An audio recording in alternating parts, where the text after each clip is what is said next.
Ag julle, ek kan nou nie help om my excitement hier te deel nie. Ek het sommer 3 druppels lemon-olie ingegooi. Net die reuk laat my al 100% beter voel.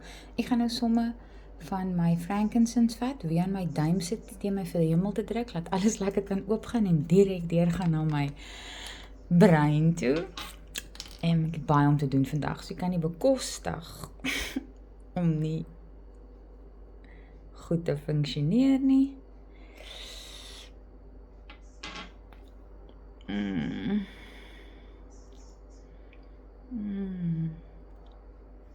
En dan gaan ek sommer. Die reuk en die smaak is fantasties. Nou dat ek het gewoond is, love ek het. Nou gaan ek my water drink en dan gaan ek nou sommer aan hierdie duim wat nou nog vol olie is, 'n bietjie peperment smeer en dit lekker teen my slape invryf.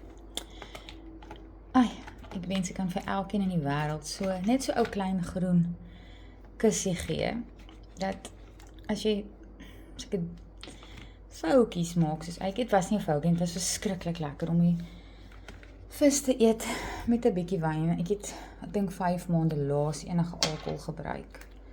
So, dit was goed. So ja, ek gaan net so 'n bietjie peperment vat. My vinger is klaar vol.